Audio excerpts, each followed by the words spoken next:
fruitful. For that, let's turn over to Ambassador Yusuf Maitama Sule to give us an insight into who the man Sardauna was. Yes, he was a leader, a true leader with all the qualities of leadership. A true leader who led by example. A leader whose leadership was accepted by all and sundry, irrespective of tribe or religion. A leader who led with the philosophy of a herdsman. The herdsman that sacrificed his life, his health, his comfort for his cattle. A leader, a political leader that came into politics to serve but not to be served, to give but not to take. A leader whose philosophy then, if used today, could solve all the problems of Nigeria, political, economic, and social. He was a leader whose leadership cut across tribal, religious, and cultural boundaries. A true leader who led by example. A leader who believed in division of responsibility. He believed that some people are destined to be rulers, some are destined to be workers, some are destined to be this or that, and each has to keep to his own sphere of responsibility. He used to tell us in those days, and that was what made him great, that you cannot do two things at the same time. Any of my ministers that wants to go into business should resign his appointment. I will encourage him.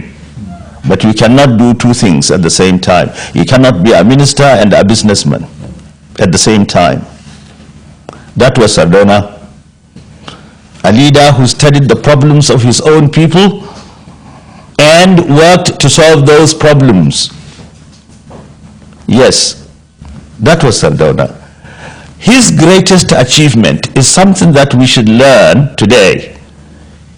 Sardauna, under his leadership, had all northern Nigeria, all the tribes of northern Nigeria united.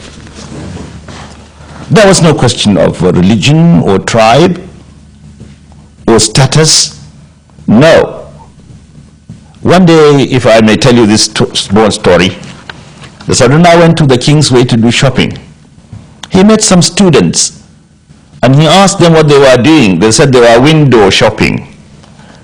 Then he said, let each one of you go and pick one item, I will pay. They did. And he asked his servant to go and settle the bill. Unfortunately for him, the servant, he asked one of the boys, where do you come from? What tribe are you? When Sardauna heard this, he said, don't ever ask such questions. He is my son.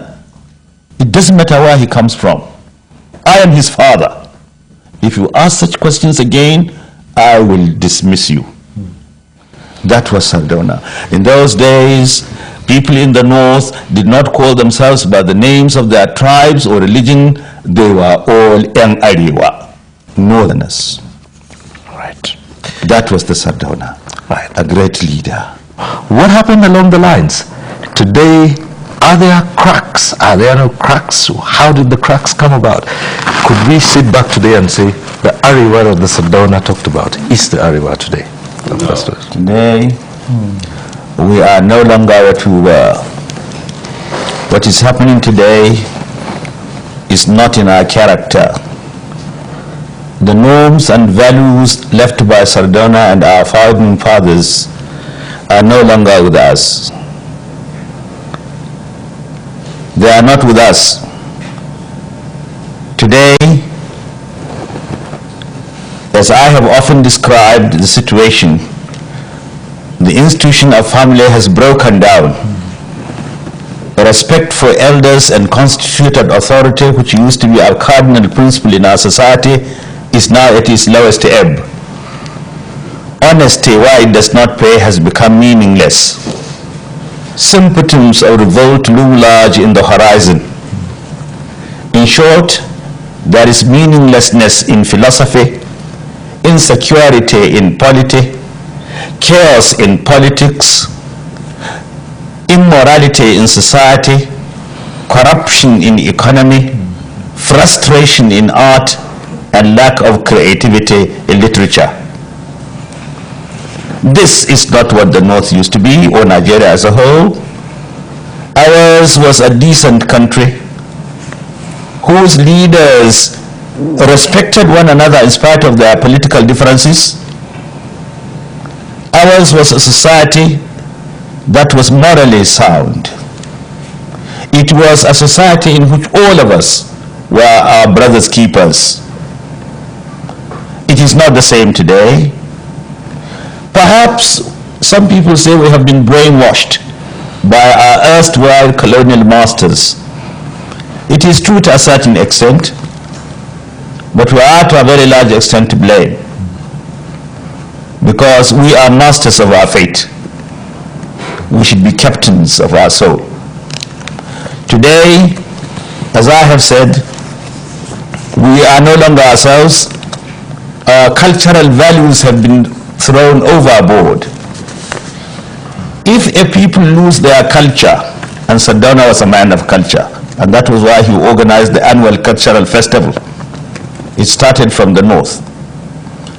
Today we are trying to abandon our culture, and culture is the identity of the people. People often mistake culture as mere dancing and singing. It is much more than that. Culture is the customs and costumes, the characters and the characteristics, the manners and mannerisms, the philosophy and the ideology of our people. Culture is the totality of a people's experience. Culture is the way of life of the people. Sardauna in those days adhered to the culture of the people. We had an identity. We had respect for one another. Our society was morally sound. There was little corruption, and so on and so forth. However, in spite of the ugly picture I have painted, I believe we can still get out of the woods. I am not a pessimist, I'm an optimist. I believe that if we can revive the glory of the past by reminding us of the good achievements, the success of the Sardauna and his like. If we recall what the Sardauna did and emulate his example, we can certainly revive the glory of the past. Right. I'm glad to say, under the present political dispensation, with some of the leaders determined to revive that glory, I am beginning to see a light at the end of the tunnel. I do hope the struggle will continue.